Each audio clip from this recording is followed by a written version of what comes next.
പിതാവിന്റെയും പുത്രന്റെയും പരിശുദ്ധാത്മാവിന്റെയും നാമത്തിൽ ആമേൻ. അമ്മേ പരിശുദ്ധമേ, അമ്മേ പരിശുദ്ധമേ, ദൈവമാതാവേ, കൃപാസനത്തിലൂടെ ഞങ്ങൾക്കും ഞങ്ങളുടെ ദേശത്തിനും അമ്മ മധ്യസ്ഥം തേടി തന്ന എല്ലാ അനുഗ്രഹങ്ങൾക്കും കൃപകൾക്കും ഞങ്ങളിപ്പോൾ ഹൃദയം നിറഞ്ഞ നന്ദി പറയുന്നു. അമ്മേ പരിശുദ്ധമേ, ദൈവമാതാവേ, 2004 ഡിസംബർ 7-ാം തീയതി ഉച്ചകഴിഞ്ഞ് 2:30 കൃപാസനത്തിൽ സംഭവിച്ച അമ്മയുടെ പ്രത്യക്ഷപ്പെടലിനെ കുറിച്ച് തിരുസഭയ്ക്ക് സമർപ്പിച്ചിരിക്കുന്ന പഠനരേഖകളുടെ മേൽ സഭാത്മകമായ പഠനം ആരംഭിക്കുവാൻ ഞങ്ങൾ പ്രാർത്ഥിക്കുന്നു.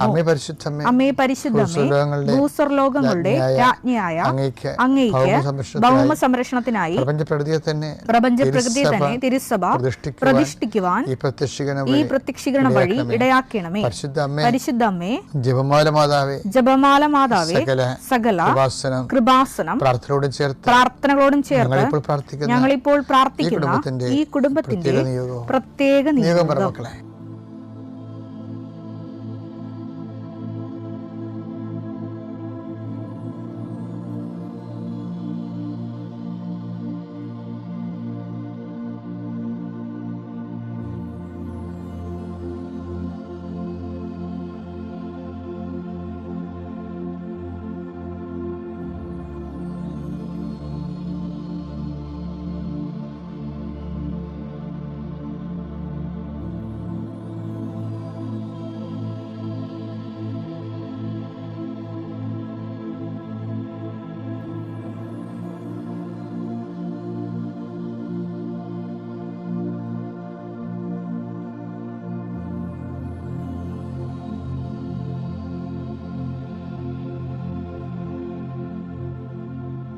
അമ്മയുടെ പ്രത്യക്ഷീകരണത്തിന്റെ ഈ അനുഗ്രഹവേളയിൽ ഞങ്ങൾക്ക് സാധിച്ചു തരുവാൻ കനിയണമേ. വിശ്വാസ പ്രമാണം. സർവശക്തനായ പിതാവും ആകാശത്തിന്റെയും ഭൂമിയുടെയും സൃഷ്ടാവുമായ ദൈവത്തിൽ ഞാൻ വിശ്വസിക്കുന്നു. അവിടുത്തെ ഏകപുത്രനും ഞങ്ങളുടെ കർത്താവുമായ ഈശോ മിശിഹായിലും ഞാൻ വിശ്വസിക്കുന്നു. ഈ പുത്രൻ പരിശുദ്ധാത്മാവിനാൽ ഗർഭസ്ഥനായി കന്യകാമറിയത്തിൽ നിന്ന് പിറന്ന് പൊന്തിയോസ് പിലാത്തോസിന്റെ കാലത്ത് പീഡകൾ സഹിച്ച് കുരിശിൽ തറയ്ക്കപ്പെട്ട് മരിച്ച് അടക്കപ്പെട്ട് പാതാളങ്ങളിൽ ഇറങ്ങി മരിച്ചവരുടെ ഇടയിൽ നിന്ന് 3-ാം നാൾ ഉയർത്ത് സ്വർഗത്തിലേക്ക് എഴുന്നള്ളി സർവശക്തിയുള്ള പിതാവായ ദൈവത്തിന്റെ വലതുഭാഗത്തിരിക്കുന്നു. അവിടെ നിന്ന് ജീവിക്കുന്നവരെയും മരിച്ചവരെയും വിധിക്കുവാൻ വരുമെന്നും ഞാൻ വിശ്വസിക്കുന്നു. പരിശുദ്ധാത്മാവിലും ഞാൻ വിശ്വസിക്കുന്നു. വിശുദ്ധ കത്തോലിക്കാ സഭയിലും പുണ്യവാന്മാരുടെ ഐക്യത്തിലും പാപങ്ങളുടെ മോചനത്തിലും ശരീരത്തിന്റെ ഉയർപ്പിലും നിത്യമായ ജീവിതത്തിലും ഞാൻ വിശ്വസിക്കുന്നു. ആമേൻ. ഞങ്ങളുടെ പിതാവേ, അങ്ങയുടെ നാമം പൂജിതമാകണമേ. അങ്ങയുടെ രാജ്യം വരണമേ. അങ്ങയുടെ തിരുമനസ് സ്വർഗത്തിലെ പോലെ ഭൂമിയിലും ആകണമേ. അന്നു വേണ്ടുന്ന ആഹാരം ഇന്ന് ഞങ്ങൾക്ക് തരണമേ. ഞങ്ങളോട് തെറ്റ് ചെയ്യുന്നവരോട് ഞങ്ങൾ ക്ഷമിക്കുന്നത് പോലെ ഞങ്ങളുടെ തെറ്റുകൾ ഞങ്ങളോടും ക്ഷമിക്കണമേ. ഞങ്ങളെ പ്രലോഭനത്തിൽ ഉൾപ്പെടുത്തരുതേ, തിന്മയിൽ ഞങ്ങൾ രക്ഷിക്കണമേ. ആമേൻ. നന്മ നിറഞ്ഞ മറിയമേ, സ്വസ്തി. കർത്താവ് അങ്ങയുടെ കൂടെ സ്ത്രീകളിൽ അങ്ങ് അനുഗ്രഹിക്കപ്പെട്ടവളാകുന്നു. അങ്ങയുടെ ഉദരത്തിൻ ഫലമായി ഈശോ അനുഗ്രഹിക്കപ്പെട്ടവനാകുന്നു. പരിശുദ്ധ മറിയമേ, തമ്പുരാന്റെ അമ്മേ, പാപികളായ ഞങ്ങൾക്ക് വേണ്ടി ഇപ്പോഴും ഞങ്ങളുടെ മരണസമയത്തും തമ്പുരാനോട് അപേക്ഷിക്കണമേ. ആമേൻ. രാവിലെയുള്ള പ്രാർത്ഥനയ്ക്ക്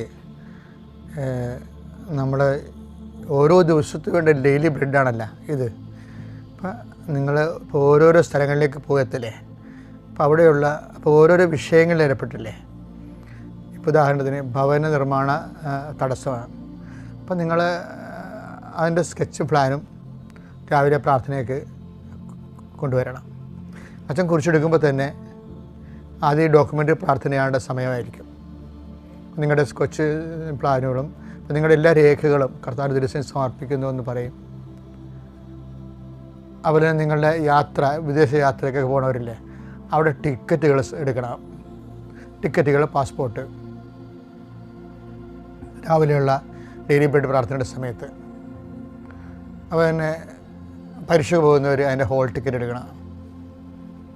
ആശുപത്രിയിൽ പോകുന്നവർ അതിൻ്റെ ആശുപത്രിയുടെ ബുക്കില്ലേ, ആശുപത്രിയുടെ നിങ്ങളുടെ ഡയഗ്നോസിൻ്റെ പേപ്പറും മരുന്ന് എഴുതിയ പ്രിസ്ക്രിപ്ഷൻ പേപ്പർ ആവശ്യങ്ങൾ രാവിലെ എടുക്കണം.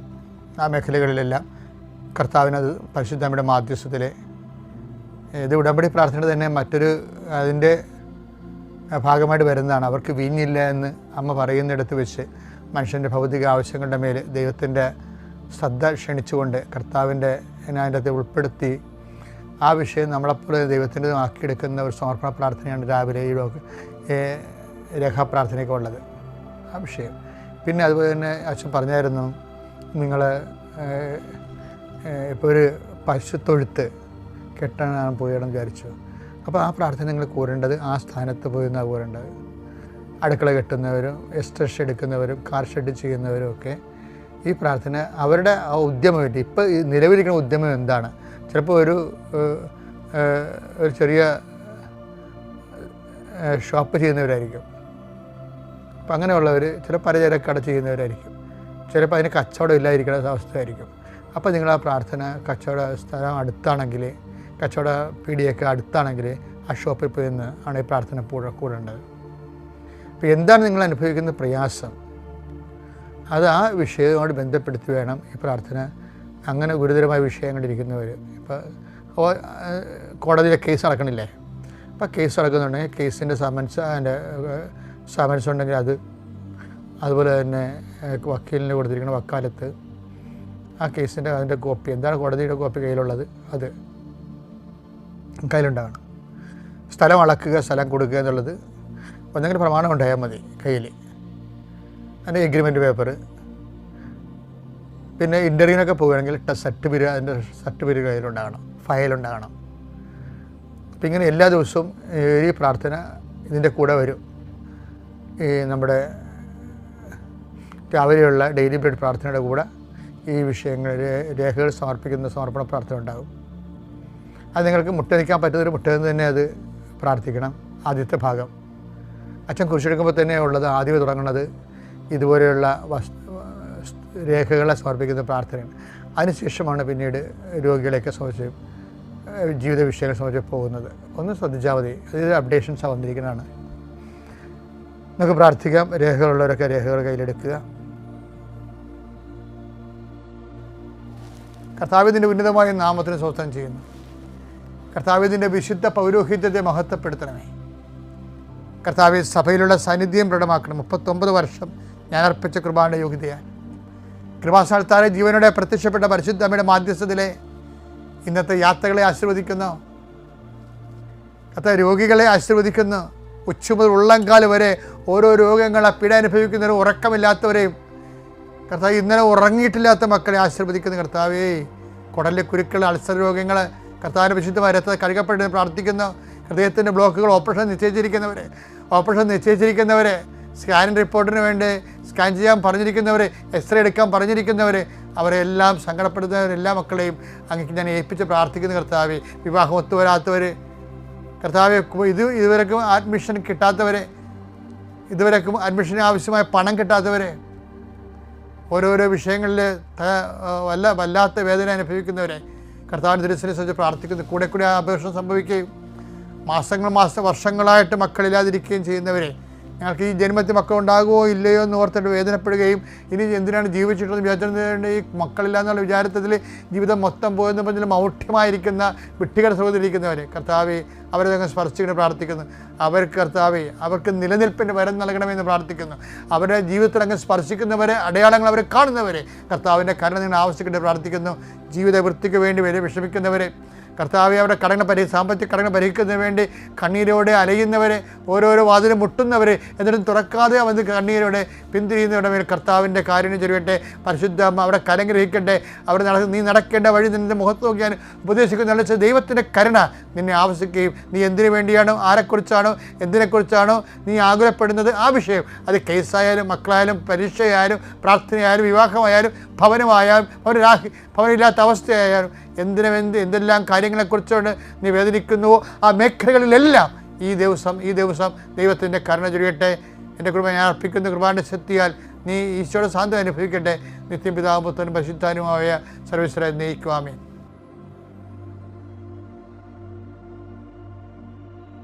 പ്രഭു അങ്ങ് വയലിൽ നല്ല വിത്തലെ വിതച്ചത് പിന്നെ കളകൾ എങ്ങനെ ഉണ്ടായി? മത്തായി ശ്ലീഹായുടെ സുവിശേഷം 13-ാം അധ്യായം 27-ാം വാക്യം. വേലക്കാർ ചെന്ന് വേലക്കാർ ചെന്ന് വീട്ടുടമസ്ഥനോട് ചോദിച്ചു, യജമാനനെ, നീ വയലിൽ നല്ല വിത്തല്ലേ വിതച്ചത്? പിന്നെ കളകൾ ഉണ്ടായത് എവിടെ നിന്ന്? ചില കാലങ്ങളിലൊക്കെ ദൈവസ്ഥമായ സ്ഥലങ്ങളെ, സ്വർഗസ്ഥമായ സ്ഥലങ്ങളെയും മനുഷ്യൻ്റെ ഇറ്റേണൽ ഹോം, നിത്യഭവനം എന്നാണ് വിളിക്കുന്നത്. അപ്പം നിത്യഭവനത്തിലെ വീട്ടുടമസ്ഥനോടാണ് ചോദിക്കുന്നത്, നല്ല വിത്താണല്ലോ അത് വിതച്ചത്, അപ്പം കളകളെങ്ങനെ ഉണ്ടായി എന്ന് പറയും. വീട്ടുടമസ്ഥന് വ്യക്തതയുണ്ട്. ഇങ്ങനെ കൈമലർത്തുകയല്ല, അയ്യോ അത് എനിക്കറിയത്തില്ല, നിങ്ങൾ വേറെ ആരോടെ ചോദിക്കുക എന്നല്ല പറയണത്. അത് ശത്രു ചെയ്ത പണിയാണെന്ന്. അപ്പം ശത്രു എപ്പോഴും പണി ചെയ്യുന്ന ആളാണ്. മനുഷ്യരുടെ ഹൃദയത്തിൽ നിന്ന് ഏതെങ്കിലും ഉടായ്പ് കാര്യം പറഞ്ഞ് വിശ്വാസം എടുത്തു കളയാൻ നോക്കും. കളകൾ അതിൻ്റെ കൂടെ തന്നെ വിതക്കാൻ നോക്കും. സമൂഹത്തിൽ തന്നെ വിശ്വാസികളും അവിശ്വാസികളും കാണുമല്ലേ? വിശ്വസിക്കുന്നതിൻ്റെ ഉള്ളിൽ തന്നെ ഇടയ്ക്കിടയ്ക്ക് അവിശ്വാസം ഉണ്ടാകുകയും ചെയ്യും. ഇപ്പോൾ കർത്താവ് പറഞ്ഞ കാര്യമല്ലേ, കളകൾ എങ്ങനെ ഉണ്ടായി. ചില ആൾക്കാരെ മറ്റുള്ളവരെ കാണുമ്പോൾ തങ്ങൾ ഈ ഒരു യുക്തിവാദിയോ അല്ലെങ്കിൽ നിരീശ്വരവാദിയോ ആയിട്ടൊക്കെ മറ്റുള്ളവരുടെ അല്ലെങ്കിൽ ആ മുമ്പിൽ അറിയപ്പെടുമ്പോൾ ഇവർക്ക് ക്രെഡിറ്റ് കിട്ടും. ആ ക്രെഡിറ്റിന് വേണ്ടി അവർ ദൈവത്തെ പോലും തള്ളിപ്പറയും. അപ്പം അങ്ങനെ വല്ലവരൊക്കെ ഇരുന്ന് പറയുമ്പോൾ നമ്മൾ അതിൻ്റെ കൃത്യത്തിൽ തല കൊടുക്കേണ്ട കാര്യമില്ല. ശരി പറയും, അവരും പറഞ്ഞാൽ ശരിയല്ലേ എന്ന് പറയും. അവരും പറഞ്ഞാൽ ശരിയല്ലേ എന്ന് പറയുമ്പോൾ അതിൻ്റെ അർത്ഥം എന്താ? നിനക്ക് അനുഭവങ്ങളില്ലാത്തത് കൊണ്ടല്ലേ അങ്ങനെ നിനക്ക് തോന്നണത്. ഞങ്ങൾക്കാർക്കും തോന്നിയില്ലല്ലോ. അപ്പം അതിനപ്പോൾ തോന്നാത്ത ലക്ഷക്കണക്കിന് മനുഷ്യർ ഈ ഭൂമിയിലില്ലേ? അവർക്ക് എന്തുകൊണ്ടാണ് തോന്നാത്തത്? അവർക്ക് ലഭ്യമായ സാഹചര്യങ്ങളിൽ അവർ ദൈവത്തെ അന്വേഷിക്കുകയും പ്രാർത്ഥിക്കുകയും ആശ്രയിക്കുകയും ഒക്കെ ചെയ്യുമ്പോൾ അവർക്ക് അനുഭവങ്ങളുണ്ടാവും. മറ്റു ചിലർക്ക് അനുഭവങ്ങളില്ല. ചില ആൾക്കാർ അനുഭവങ്ങളുണ്ടെങ്കിൽ പോലും അവരത് അവരുടെ ഒരു ബിസിനസ്സും അവരുടെ നിലനിൽപ്പിനൊക്കെ വേണ്ടി തള്ളിപ്പറയും, അല്ലെങ്കിൽ എല്ലാം ഒന്നാണെന്ന് പറയും.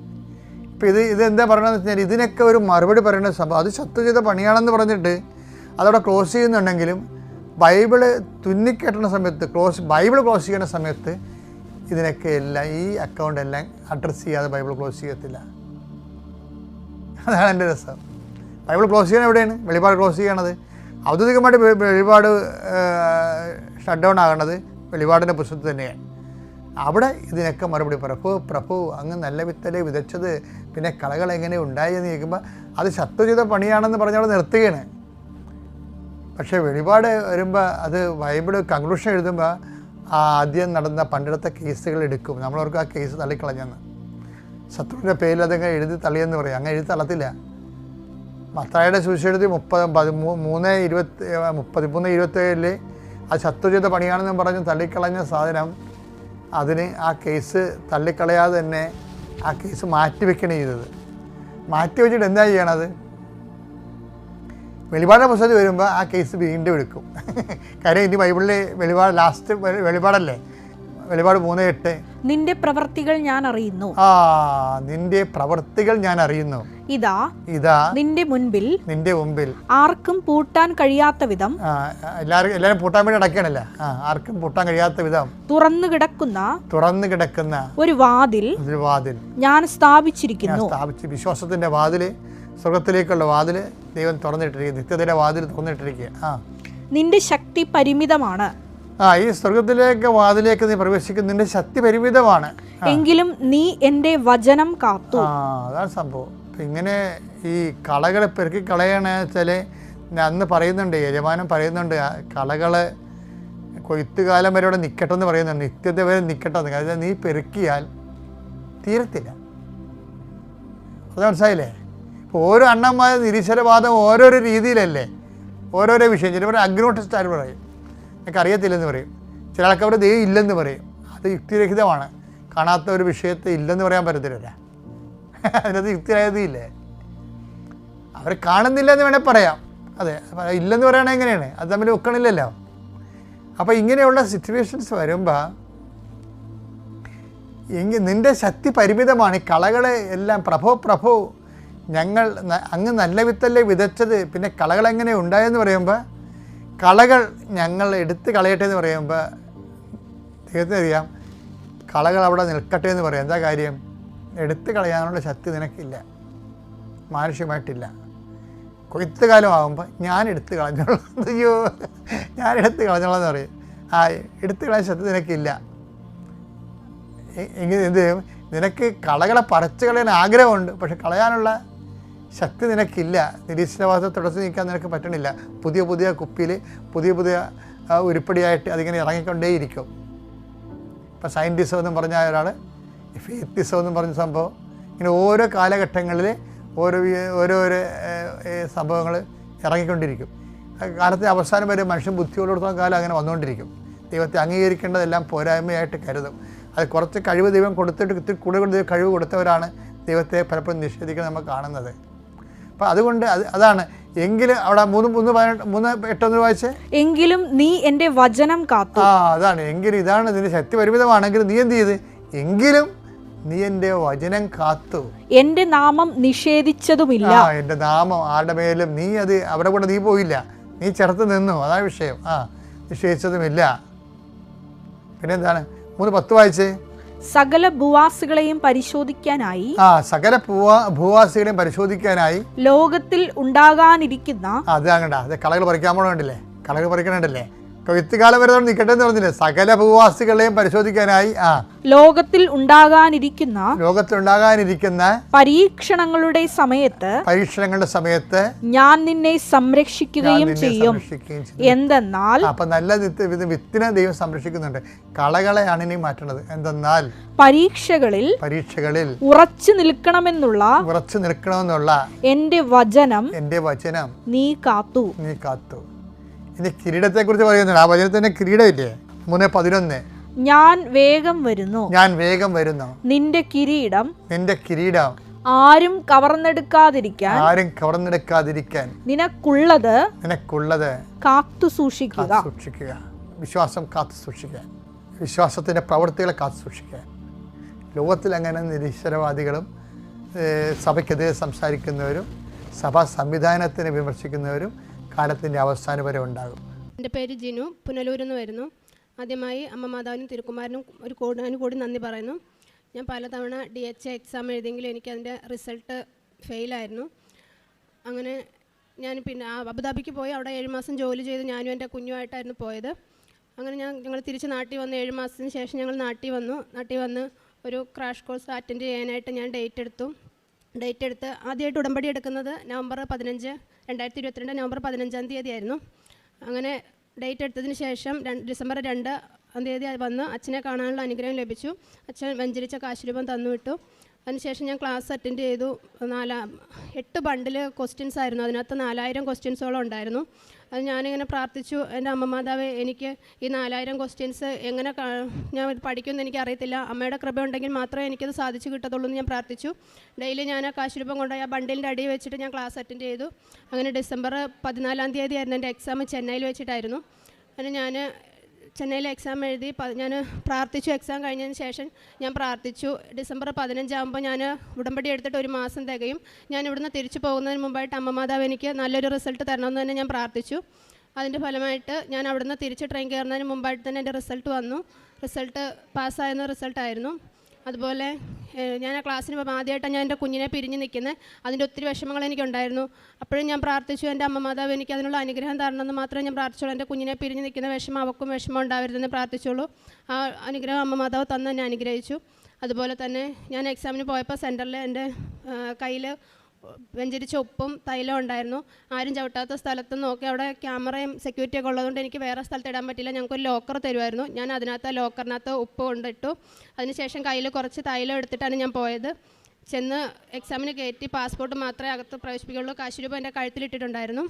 ശേഷം ഞാൻ ചെന്ന് സ്ക്രീനിൽ തൈലം എടുത്തിട്ട് കുരിശ് വരച്ച് വിശ്വാസ പ്രമാണം ചൊല്ലിയതിന് ശേഷം ഓരോ ക്വസ്റ്റ്യൻ കഴിയുമ്പോഴും ഞാൻ അമ്മ മാതാവിനോട് പ്രാർത്ഥിച്ചു, എന്നെ അമ്മയുടെ പ്രത്യക്ഷീകരണത്തിന് സ്ഥിരം സാക്ഷിയാക്കി മാറ്റണമെന്ന് പ്രാർത്ഥിച്ചു. അതിനുശേഷം എക്സാം വന്നപ്പോൾ എനിക്ക് നല്ലൊരു റിസൾട്ട് തന്നെ കിട്ടി. പിന്നെ അതുപോലെ തന്നെ എനിക്ക് 8 വർഷത്തോളം എനിക്ക് അലർജി രോഗം ഉണ്ടായിരുന്നു. തുമ്മലും അസഹ്യമായ കണ്ണ് ചൊറിച്ചിലും ഒക്കെ ഉണ്ടായിരുന്നു. ഞാൻ എന്നും രാവിലെയും വൈകിട്ടും പ്രാർത്ഥിക്കാൻ നേരം വെഞ്ചരിച്ച തൈലം എടുത്ത് എൻ്റെ കണ്ണിൻ്റെ പുറത്ത് തേക്കുകയും നെറ്റിയിൽ തടവുകയും ചെയ്യുമായിരുന്നു. അതിന് ഫലമായിട്ട് ഇതുവരെ എനിക്ക് പിന്നെ പ്രശ്നങ്ങൾ ഇതുവരെ ബുദ്ധിമുട്ടുണ്ടായിട്ടില്ല. ഇത്രയും അനുഗ്രഹങ്ങൾ, അതുപോലെ എനിക്ക് ഒരുപാട് അനുഗ്രഹങ്ങൾ ലഭിച്ചിട്ടുണ്ട്. ഇത്രയേറെ അനുഗ്രഹങ്ങൾ തന്ന അമ്മമാതാവിനും തിരുക്കുമാരനും കോടാനുകോടി നന്ദി പറയും. എൻ്റെ പേര് ജിന്നിമോൾ എന്നാണ്. പിറവാണ് സ്ഥലം. ഞാനിത് 3ാമത്തെ പ്രാവശ്യമാണ് ഈ സന്നിധിയിൽ വന്ന് സാക്ഷ്യം പറയാനായിട്ട് നിൽക്കുന്നത്. 2016-17 ഞാൻ ആദ്യമായിട്ട് കൃപാസനത്തിലേക്ക് വരുന്നത്. അന്ന് തൊട്ട് ഞാൻ ഉടമ്പടിയിലായിരിക്കുന്നതാണ്. അമ്മ ഒരുപാട് എന്നെ വഴി നടത്തിയിട്ടുണ്ട്. എൻ്റെ ഓരോരോ പ്രശ്ന സമയങ്ങളിലും അമ്മയായിരുന്നു എനിക്കെല്ലാം. എനിക്ക് ഒരു വീടോ സ്ഥലമോ ഒന്നും ഉണ്ടായിരുന്നില്ല. ഞാൻ 2017 ഇവിടെ ആദ്യമായിട്ട് വരുമ്പോൾ ഞാൻ ആദ്യം കൊടുത്ത നിയോഗം എനിക്കൊരു വീടില്ല, സ്വന്തമായിട്ട് എനിക്കൊരു സ്ഥലം വേണം, എനിക്കൊരു വീട് വേണമെന്നായിരുന്നു ഞാൻ അമ്മയോട് വെച്ചിരുന്നത്. പക്ഷേ 3 പ്രാവശ്യം പുതുക്കിയിട്ടും ആ ഒരു കാര്യം മാത്രമേ എനിക്ക് സാധിച്ച് കിട്ടുന്നുണ്ടായിരുന്നില്ല. പക്ഷേ പിന്നീട് വീണ്ടും പുതുക്കിയപ്പോഴും ഫസ്റ്റ് നിയോഗം എന്നുള്ള രീതിയിൽ ഞാൻ അത് തന്നെ വെച്ച് ഞാൻ ഉടമ്പടി പത്രം വാങ്ങിക്കുകയും അതുപോലെ തന്നെ ചെറിയൊരു ജോലി എനിക്കുണ്ടായിരുന്നു. അതിൽ നിന്ന് ഞാൻ ദശാംശം കൊടുക്കുകയും എനിക്ക് പറ്റുന്ന രീതിയിലൊക്കെ ഞാൻ ചെയ്യാറുണ്ടായിരുന്നു. ആദ്യമൊക്കെ ഉടമ്പടി പത്രം ഞാൻ കൊണ്ട് പള്ളിയിൽ വെച്ചിട്ട് പോരുമായിരുന്നു ചെയ്യുന്നത്. അപ്പോൾ അച്ഛൻ ഇവിടെ ഒരു പ്രാവശ്യം പറഞ്ഞപ്പോൾ അതിന് ശേഷം ഞാനത് പ്രാർത്ഥിച്ച് ഓരോരുത്തരുടെ കൈകളിലായിട്ട് കൊണ്ട് കൊടുക്കാൻ തുടങ്ങി. കഴിഞ്ഞ വർഷം 2021 സെപ്റ്റംബർ 8-ാം തീയതി അമ്മയുടെ ദിവസം എനിക്ക് 5 സെൻറ്റ് സ്ഥലം വാങ്ങാനായിട്ട് അമ്മ അനുഗ്രഹിച്ചു. പിന്നീട് പെര പണിയുക എന്നുള്ളത് എനിക്ക് വലിയൊരു ബാലികേറാമലയായിരുന്നു. എങ്ങനെ പണിയുമെന്ന് വിചാരിച്ചിട്ട് എനിക്കറിയില്ലായിരുന്നു. അപ്പം ഞാൻ വിചാരിച്ചു എനിക്ക് ചെറിയൊരു ജോലി ഉള്ളത് കൊണ്ട് നമുക്ക് ഹൗസിംഗ് ലോണൊന്ന് അപ്ലൈ ചെയ്യാമെന്ന് വിചാരിച്ചു. അപ്പോൾ ഞാൻ ബാങ്കുകളിലൊക്കെ ചെന്ന് കഴിഞ്ഞപ്പോൾ എനിക്ക് സാലറി എൻ്റെ അക്കൗണ്ടിൽ കയറുന്നതെന്ന് പറഞ്ഞു കഴിഞ്ഞാൽ 12,000 രൂപയാണ്. അപ്പോൾ ഞാൻ എറണാകുളത്ത് കേരള മാട്രിമോണിയുടെ റീജിയണൽ ഓഫീസിലാണ് വർക്ക് ചെയ്യുന്നത്. 4.5 വർഷത്തോളമായി. അപ്പോൾ അവരെൻ്റെ അടുത്ത് പറഞ്ഞു, ഈ ഒരു സാലറിയിൽ ഏറ്റവും കൂടുതൽ നമുക്ക് തരാൻ പറ്റുന്ന ആധാരം വെച്ചിട്ട് 5 ലക്ഷം രൂപയെ തരാൻ പറ്റുള്ളൂ എന്ന് പറഞ്ഞു. എൻ്റെ കയ്യിൽ ഒരു ചിട്ടി പിടിച്ച് ഒരു 2 ലക്ഷം രൂപ മാത്രമേ ഉണ്ടായിരുന്നുള്ളൂ. ഈ പൈസ കൊണ്ട് ഒരു പെരപണി പൂർത്തിയാകില്ല എന്ന് എനിക്കറിയായിരുന്നു. ഞാൻ അമ്മയോട് പ്രാർത്ഥിച്ചു, എന്ത് ചെയ്യുമെന്ന് എനിക്കറിയില്ല. ബാങ്കുകാർ 3 ബാങ്കിൽ ചോദിച്ചപ്പോഴും ബാങ്കുകാർ പറയുന്ന 5 ലക്ഷം രൂപയെ തരാൻ പറ്റുള്ളൂ എന്നാണ്. അപ്പം ഞാൻ പറഞ്ഞു, എനിക്ക് സാലറിയേക്കാൾ കൂടുതൽ നമുക്ക് ടാർഗറ്റുള്ള ഒരു ജോലിയാണ്. ആ ജോലി ചെയ്യുമ്പോൾ സാലറിയുടെ അടുത്ത് തന്നെ ഒരു ഇൻസെൻറ്റീവ് എനിക്ക് എല്ലാ മാസവും തന്നെ കയറാറുണ്ടായിരുന്നു. അപ്പോൾ ബാങ്കിലെ സ്റ്റേറ്റ്മെൻറ്റ് കാണിച്ചപ്പോൾ അവർ പറഞ്ഞു, ഇൻസെൻറ്റീവ് എന്ന് പറയുന്ന ഒരു സ്റ്റേബിളായിട്ടുള്ള ഒരു കാര്യമല്ല, നിങ്ങളൊരു കാര്യം ചെയ്യൂ, നിങ്ങളുടെ കമ്പനിയുമായിട്ട് ഡിസ്കസ് ചെയ്തിട്ട് സാലറിയുടെ കൂട്ടത്തിൽ ഇൻസെൻറ്റീവ് ആഡ് ചെയ്തുകൊണ്ട് സാലറി സ്റ്റേറ്റ്മെൻറ്റ് മേടിക്കാൻ പറഞ്ഞു.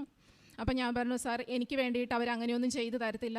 10-16 വർഷമായി മാട്രിമോണി സ്റ്റാർട്ട് ചെയ്തിട്ട് ഇന്ന് വരെ ഞാൻ 4-4.5 വർഷമായിട്ട് ജോലി ചെയ്യുന്നു. എല്ലാ പ്രാവശ്യവും സാലറി സ്റ്റേറ്റ്മെൻറ്റിൽ സാലറി മാത്രമേ കാണിക്കാറുള്ളൂ.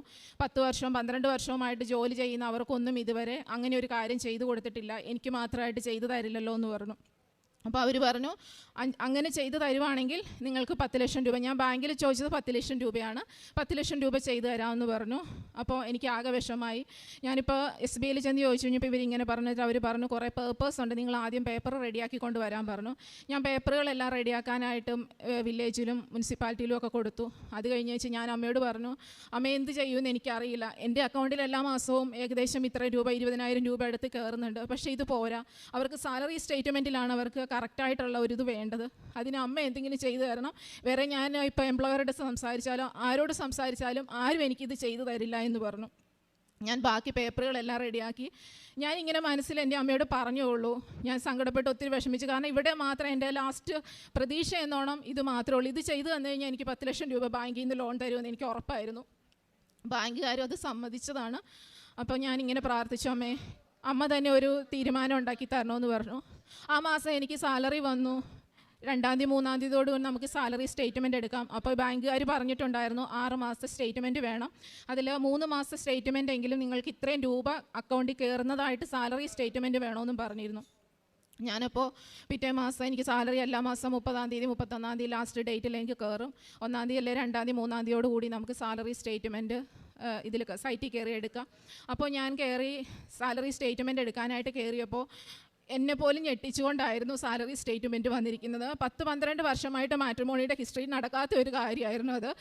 ഇൻസെൻറ്റീവും സാലറിയും കൂടെ ഒന്നിച്ച് മെൻഷൻ ചെയ്തുകൊണ്ടുള്ള ഒരു അക്കൗണ്ട് ഡീറ്റെയിൽസാണ് എനിക്ക് എൻ്റെ സ്റ്റേറ്റ്മെൻറ്റിലുണ്ടായിരുന്നത്. അപ്പോൾ ഞാൻ ഓഫീസിൽ എൻ്റെ ഫ്രണ്ട്സിൻ്റെ അടുക്കെ പറഞ്ഞു, ഇതെന്താണ് ഇങ്ങനെ വന്നിരിക്കുന്നത്. അപ്പോൾ അവർ പറഞ്ഞു, നീ പെട്ടെന്ന് തന്നെ സ്റ്റേറ്റ്മെൻറ്റ് എടുത്ത് വെച്ചോ, ഇനി അവർക്ക് തെറ്റിപ്പോയതാണെങ്കിൽ പിന്നീട് നിനക്ക് സ്റ്റേറ്റ്മെൻറ്റ് എടുക്കാൻ പറ്റിയില്ലെങ്കിലും ഞാൻ പെട്ടെന്ന് തന്നെ ഡൗൺലോഡ് ചെയ്ത് എടുത്തു വെച്ചു. അപ്പോൾ എനിക്ക് 1 മാസത്തെ പോരല്ലോ, 2 മാസത്തെ കൂടെ വേണമല്ലോ. അപ്പോൾ ഞാൻ ഇവരുടെ കൂട്ടുകാരുടെ അടുക്കലൊക്കെ ചോദിച്ചു കഴിഞ്ഞപ്പോൾ അവർ പറഞ്ഞു, അവർ കയറി നോക്കിയിട്ട് പറഞ്ഞു അവർക്കും വന്നിട്ടുണ്ടെന്ന് പറഞ്ഞു. അപ്പോൾ അവർ പറഞ്ഞു ഇത് ഭയങ്കര അതിശയമാണല്ലോ, ഞങ്ങളൊക്കെ ഇത്രയും വർഷമായിട്ട് വർക്ക് ചെയ്യണം, ഇങ്ങനെ ഒരു കാര്യം വന്നിട്ടില്ല. അപ്പോൾ ഞാൻ പറഞ്ഞു ഞാൻ മാതാവിനോട് ഇങ്ങോട്ട് പ്രാർത്ഥിച്ചായിരുന്നു എന്ന് പറഞ്ഞു. അപ്പോൾ അവർ പറഞ്ഞു ചിലപ്പോൾ അവർക്ക് തെറ്റിപ്പോയതായിരിക്കാം, എന്തായാലും ഇനി നോക്കാമെന്ന് പറഞ്ഞു. പക്ഷേ അതിനുശേഷമുള്ള എല്ലാ മാസവും സാലറിയോട് കൂടി ഇൻസെൻറ്റീവും കൂടെ ആഡ് ചെയ്തിട്ടുള്ള ഒരു സ്റ്റേറ്റ്മെൻ്റ് ആയിരുന്നു എനിക്ക് കിട്ടിക്കൊണ്ടിരുന്നത്. അപ്പോൾ ഞാൻ ഇതുകൊണ്ട് ബാങ്കിൽ കൊടുത്തു കഴിഞ്ഞപ്പോൾ അവർ പറഞ്ഞു, പേപ്പറുകൾ നോക്കിയിട്ട് പറഞ്ഞു, അവർ പറഞ്ഞു 10 ലക്ഷം രൂപ ലോൺ തരാമെന്ന് പറഞ്ഞു. അങ്ങനെ ഞാൻ കഴിഞ്ഞ വർഷം 2021 മാർച്ച് 19-ാം തീയതിയാണ് ബാങ്കിൽ കൊണ്ട് പേപ്പറുകൾ യോസേപ്പിതാവിൻ്റെ തിരുനാൾ ദിവസമാണ് കൊണ്ട് കൊടുത്തത്. കറക്റ്റ് 1 മാസമായപ്പോൾ എൻ്റെ ഒപ്പം ഒരു ചേച്ചി ലോണിന് കൊടുത്തിട്ടുണ്ടായിരുന്നു. 7 സെൻറ്റ് സ്ഥലം 9 സെൻറ്റ് സ്ഥലം ഉണ്ടായിട്ട് ആ ചേച്ചിക്ക് 7 ലക്ഷം രൂപ അവർ കൊടുക്കുള്ളൂ എന്ന് പറഞ്ഞു. എനിക്ക് 5 സെൻറ്റ് സ്ഥലം മാത്രമേ ഉണ്ടായിരുന്നുള്ളൂ. പക്ഷേ എനിക്ക് 10 ലക്ഷം രൂപ ബാങ്ക് ലോൺ അനുവദിച്ചു. മെയ് 26-ാം തീയതി ഞങ്ങൾ വീടിന് തറക്കല്ലിട്ടു. ഒരു വീട് പണിയുമ്പോൾ നിങ്ങൾക്കൊക്കെ അറിയാമായിരിക്കും, ഒരു വീട്ടിൽ എത്രത്തോളം ആളുകളുണ്ടോ അവരെല്ലാവരും കൂടെ കൂടിച്ചേർന്നെങ്കിൽ മാത്രമേ ഒരു വീടിൻ്റെ, ഇത് എൻ്റെ കൂടെ ആരും ഉണ്ടായിരുന്നില്ല, എൻ്റെ മാതാവ് മാത്രമേ ഉണ്ടായിരുന്നുള്ളൂ. എന്ത് സാധനം പർച്ചേസ് ചെയ്യാൻ പോകണമെങ്കിലും പണിക്കാരെടുക്കൽ പോകണമെങ്കിലും എല്ലാത്തിനും ഞാൻ ഒറ്റയ്ക്കായിരുന്നു, ഒരാൾ മാത്രമേ. പക്ഷേ എൻ്റെ മുമ്പിൽ എനിക്ക് മുമ്പായിട്ട് അമ്മ നടന്നു. അമ്മ എല്ലാ കാര്യങ്ങളും ഭംഗിയായിട്ട് കറക്റ്റ് 5.5 മാസം കൊണ്ട് കഴിഞ്ഞ മാസം 12-ാം തീയതി ഞങ്ങൾ അതിമനോഹരമായിട്ട് അവിടെ വന്ന് കണ്ടവരെല്ലാം പറഞ്ഞു എത്ര നല്ല ഇതായിട്ടാണ് എല്ലാ പണികളും പൂർത്തീകരിച്ച് കഴിഞ്ഞ മാസം 12-ാം തീയതി എനിക്ക് ആ വീട് വെഞ്ചരിച്ച് അച്ഛൻ വന്ന് വീട് വെഞ്ചരിച്ചു വന്നു. ആ വീട്ടിൽ കയറി താമസിക്കാനുള്ള മഹാഭാഗ്യം അമ്മ തന്നു. ഇതെന്നെ സംബന്ധിച്ച് എനിക്ക് വലിയൊരു അനുഗ്രഹമാണ് അമ്മ തന്നത്. ഈ ഒരു അനുഗ്രഹത്തിന് ഞാൻ അമ്മയോടും എൻ്റെ തിരുക്കുമാരനോടും കോടാനുകോടി നന്ദി പറയുന്നു. യേശുനാമത്തിന് മഹത്വമുണ്ടാവട്ടെ. ഞാൻ Pushpa, Wayanad Kalpetta saint Vincent de Paul പള്ളി ഇടവകാംഗമാണ്. ഞാൻ 2022 ജൂലൈ 24-നാണ് ഇവിടെ വന്ന് ആദ്യമായി ഉടമ്പടി എടുക്കുന്നത്. ഉടമ്പടി ഞാൻ എടുത്ത നാൾ മുതൽ മാതാവിൻ്റെ ശക്തമായ ഒരു സാന്നിധ്യവും സംരക്ഷണവും എനിക്ക് പല സാഹചര്യങ്ങളിൽ അനുഭവപ്പെടുന്നുണ്ടായിരുന്നു. നമ്മൾ ഉടമ്പടിയിൽ പറഞ്ഞ നിയോഗങ്ങൾ മാതാവിനെ ഏൽപ്പിച്ചു കഴിഞ്ഞാൽ പിന്നെ അതിൻ്റെ കാര്യത്തിൽ നമ്മൾ ഒരുപാട് വറി ചെയ്യേണ്ടതാണ് ഞാൻ മനസ്സിലാക്കിയത് എൻ്റെ അനുഭവത്തിൽ നിന്ന്. മറിച്ച് നമ്മളോട് പറഞ്ഞിട്ടുള്ള കാര്യങ്ങൾ, പ്രേക്ഷിത പ്രവർത്തനം ചെയ്യുക, നമ്മളെക്കൊണ്ട് പറ്റുന്നത് പോലെ അനാഥമാകുന്ന ബാല്യങ്ങളെ കാണുക, താങ്ങാൻ ആരുമില്ലാത്ത വൃദ്ധരായിട്ടുള്ള നമ്മുടെ ചുറ്റുപാട് ഒരുപാട് പേരുണ്ട്. നമ്മളൊന്ന് കണ്ണ് തുറന്ന് നോക്കാത്ത ഒറ്റ പ്രശ്നമുള്ളൂ എന്നാണ് ഞാൻ മനസ്സിലാക്കിയത്. അപ്പോൾ മാതാവിൻ്റെ ഒരുപാട് അനുഗ്രഹങ്ങൾ നമ്മൾ ചോദിക്കൊന്നും വേണ്ട, നമ്മളിലേക്ക് തനിയെ ഒഴുകി വന്നെത്തുന്ന പോലത്തെ ഒരു അനുഭവമായിരുന്നു എനിക്ക്. ഞാൻ 2022 ഒക്ടോബർ 22-ന് എൻ്റെ ഉടമ്പടി പുതുക്കി അന്ന് ഞാൻ നിയോഗങ്ങളിൽ ഒന്നായി വെച്ച എൻ്റെ ചേട്ടൻ്റെ ഒരു വീടും സ്ഥലവും വിൽക്കാനുള്ള ഒരു നിയോഗം വെച്ചിട്ടുണ്ടായിരുന്നു. അത് അത്ഭുതകരമായി അന്ന് ഞാൻ ഇവിടെ ഉടമ്പടി നിയോഗം വെച്ച് ഞാൻ പോകുന്ന ആ സമയത്ത് ഒരു പാർട്ടി വന്ന് കാണുകയും ചേട്ടൻ വിചാരിക്കാത്ത വിലയിലേക്ക് അത് കച്ചവടം ഫിക്സ് ചെയ്യുകയും ചെയ്തു. അതായിരുന്നു എൻ്റെ ഉടമ്പടി നിയോഗങ്ങളിൽ ഞാൻ കണ്ട ഏറ്റവും വലിയ സാധിച്ച കാര്യം. പിന്നീട് ഉടമ്പടി എടുക്കാൻ സാഹചര്യമായ കാര്യം പറയുകയാണെങ്കിൽ, അതുമുതൽ പറഞ്ഞാൽ അത് കൃത്യമാവുള്ളൂ. ഞാൻ മെയ് മാസത്തിൽ എനിക്ക് എൻ്റെ അയൽവകത്തെ ഒരു കുട്ടി ഒരു കൃപാസനം പത്രം കൊണ്ടു തന്നു. അതിനു മുമ്പ് ഞാൻ ഈ പത്രത്തെക്കുറിച്ച് കേട്ടിട്ടുണ്ടെങ്കിലും ഞാൻ അത്രയധികം ഒന്നും അതിൽ വായിച്ചോ ഇൻവോൾവ് ചെയ്യുകയോ ചെയ്തിട്ടുണ്ടായിരുന്നില്ല. എൻ്റെ പിഴ. ആ പത്രം ഞാൻ കണ്ടപ്പോൾ അതിൻ്റെ ഫ്രണ്ട് പേജിൽ തന്നെ 54 വയസ്സായ ഒരു തൃശ്ശൂർ ഒരു ഡെയ്സി ജോസഫ് 54 വയസ്സായ ഒരു ലേഡി കുഞ്ഞുണ്ടായത് കണ്ടു. അപ്പോൾ ഞാൻ മാതാവെ ഇത്രയും കാലങ്ങൾ അമ്മയെന്ന് വിളിച്ച എന്നെ മാതാവ് എൻ്റെ ഒരുപാട് കാര്യങ്ങളിൽ ഞാൻ വളരെ വേദനിക്കുന്ന ഒരു സാഹചര്യമായിരുന്നു അത്. എൻ്റെ മോന് ബിടെക്കിന് പോയിട്ട് 2 വർഷം കഴിഞ്ഞിട്ട് അത് ഡ്രോപ്പ് ചെയ്ത് വരേണ്ടി വന്നു. അവൻ ഒരു ആക്സിഡൻറ്റ് വന്ന് ഇൻറ്റേർണൽ എക്സാംസ് ഫെയിലായി പോയതുകൊണ്ട് അവൻ എക്സ്റ്റേണലും ഫെയിലായി. അങ്ങനെ ഇരിക്കുമ്പോൾ അവനെ BBAക്ക് പറഞ്ഞയച്ചു. അതിൻ്റെ കൂടെ എയർപോർട്ട് മാനേജ്മെൻറ്റ്, ഏവിയേഷൻ, കുറച്ച് ഡിപ്ലോമാസും ഉണ്ടായി. ആ ഡിപ്ലോമകൾ പാസ്സായെന്നല്ലാതെ അവനൊരു ഗ്രാജുവേഷൻ കംപ്ലീറ്റ് ചെയ്യാൻ പറ്റിയിട്ടുണ്ടായിരുന്നില്ല. അപ്പോൾ അവന് വേണ്ടി ഞങ്ങളൊരു ഷോപ്പ് ഇനാഗുറേറ്റ് ചെയ്യാൻ വേണ്ടി ഞങ്ങളൊരു പാർട്ട്ണറായി 2 ലക്ഷം രൂപ അതിലേക്ക് കൊടുത്തിട്ടുണ്ടായിരുന്നു. 23,500 രൂപയായിരുന്നു ആ ഷോപ്പിൻ്റെ റെൻറ്റ്. അപ്പോൾ 7 മാസം റെൻറ്റ് കൊടുക്കാതെ വന്നതോടെ ഞങ്ങൾ കൊടുത്ത 2 ലക്ഷം രൂപ അഡ്വാൻസ് പോകുന്ന ഒരവസ്ഥയിലായിരുന്നു ഇരുന്നത്. അപ്പോഴാണ് ഈ കുട്ടി എനിക്ക് കൃപാസനം പത്രം കൊണ്ടുതന്നത്. ഞാൻ ആ പത്രത്തിൻ്റെ ഫ്രണ്ടിലെ ഈ ഡെയ്സി ജോസഫിന് 54-ാം വയസ്സിലുണ്ടായ കുഞ്ഞിൻ്റെ സാക്ഷ്യം കേട്ടപ്പോൾ മാതാവിനെ കെട്ടിപ്പിടിച്ചൊരു കരച്ചിലായിരുന്നു. അന്ന് വൈകിട്ട് ഹസ്ബൻഡ് വരുമ്പോൾ പറയുന്നു, നമ്മളെ പാർട്ട്ണറായിരുന്ന ആൾ ബിൽഡിംഗ് ഓണറെ പോയി കാണാനും വേണ്ട കാര്യങ്ങൾ ചെയ്യാനും നാളെ സംസാരിക്കാമെന്ന് പറഞ്ഞിട്ടുണ്ടെന്ന് പറഞ്ഞു. പിറ്റേ ദിവസം അത്ഭുതം എന്ന് പറയട്ടെ, 7 മാസത്തെ റെൻറ്റ് ഡ്യൂസ് അടക്കം തീർത്ത് ആ 2 ലക്ഷം രൂപയുടെ കാര്യത്തിൽ വ്യക്തമായ തീരുമാനം ഉണ്ടാകാനും ഞങ്ങൾ ആ പാർട്ട്ണർഷിപ്പിൽ നിന്ന് ഫ്രീ ആകാനും മാതാവ് അനുഗ്രഹിച്ചു. അതിൻ്റെ പിറ്റേ ദിവസം എൻ്റെ മോന് ചെറിയൊരു ജോലിയിലേക്ക് കയറാൻ പറ്റി.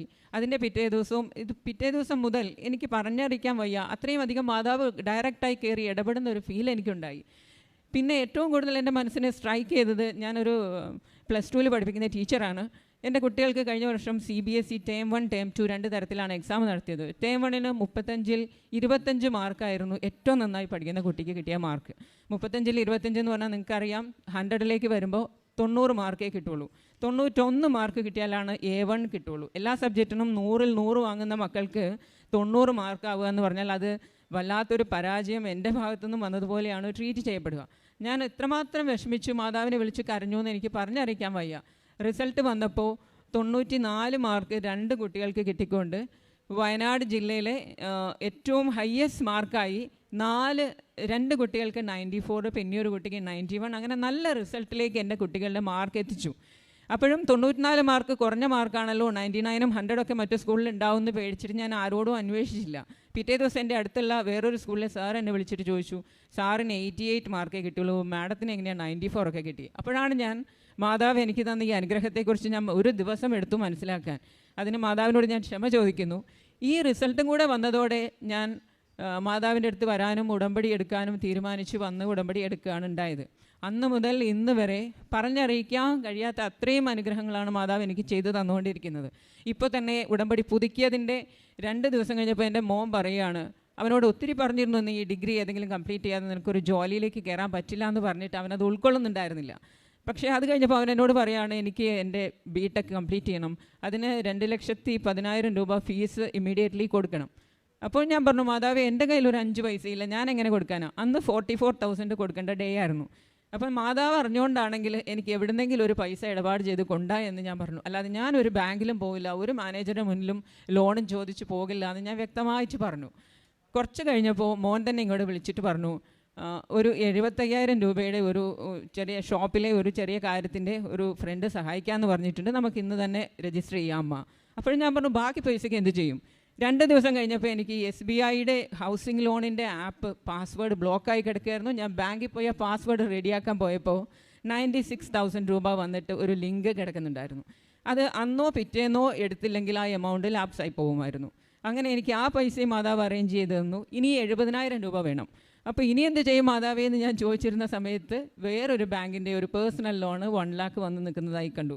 അതും ഞാൻ 1 ലക്ഷം വേണ്ട, എനിക്ക് ആകെ 70,000 രൂപ മതിയായിരുന്നു. പക്ഷേ ഞാൻ ആ ഒന്നും എടുത്തു. എന്നിട്ട് ബാക്കി 30,000 തിരിച്ചടയ്ക്കാൻ വേണ്ടി ചെന്നപ്പോഴാണ് അറിയുന്നത്, മോൻ പറയുകയാണ്, ജാനുവരിയിൽ എക്സാം എഴുതാൻ എനിക്ക് 30,000 രൂപ ആവശ്യമുണ്ട് അമ്മേ, അത് തിരിച്ചു കൊടുക്കണ്ട. അപ്പോൾ ഒന്ന് ആലോചിച്ച് നോക്കിയാൽ, ഞാൻ അറിഞ്ഞില്ല അവന് ഇനി 30,000 വേണമെന്ന്. പക്ഷേ ആ 30,000 കൂടെ ചേർത്താണ് അമ്മ മാതാവ് എനിക്ക് തന്നത്. അതുപോലെ നമ്മുടെ ജീവിതത്തിലെ ഓരോ കാര്യങ്ങളിൽ നമ്മളറിയാത്ത രീതിയിൽ മാതാവ് വർക്ക് ചെയ്യുന്നുണ്ട്. അപ്പോൾ അത് എങ്ങനെ എനിക്ക് പറഞ്ഞു തരേണ്ടതെന്ന് അറിയില്ല. ഞാൻ പറയുന്നത്, നമ്മൾ 1 പത്രോസ് 5:6 പറയുന്നത് പോലെ, ദൈവത്തിൻ്റെ ശക്തമായ കരത്തിന് കീഴിൽ നിങ്ങൾ താഴ്മയോടെ നിന്നാൽ മാത്രം മതി, അവിടുന്ന് നിങ്ങളെ ഉയർത്തിക്കൊള്ളും. നിങ്ങളുടെ ഉത്കണ്ഠകളൊക്കെ അവിടുന്ന് ഏറ്റെടുത്തോളും. അതുകൊണ്ട് ഒന്നുകൊണ്ടും വിഷമിക്കേണ്ട. നിങ്ങൾ ഈ പ്രാർത്ഥിക്കുന്നവരെല്ലാം, കരഞ്ഞ് പ്രാർത്ഥിക്കുന്നവരെല്ലാം ഉടമ്പടിയിൽ വിശ്വസ്തത കാണിക്കുക മാത്രമേ വേണ്ടൂ. മാതാവിനെ ഏൽപ്പിച്ച നിയോഗങ്ങൾ അത് മാതാവ് ആയിക്കോളും. നിങ്ങൾ പകരം മാതാവ് നമ്മളെ ഏൽപ്പിച്ച കാര്യങ്ങളിൽ നമ്മൾ വേണ്ടത്ര വിശ്വസ്തത കീപ്പ് ചെയ്യുക. അത്ര മാത്രമേ എനിക്ക് പറയാനുള്ളൂ. യേശുവേ നന്ദി, യേശുവേ സ്തുതി.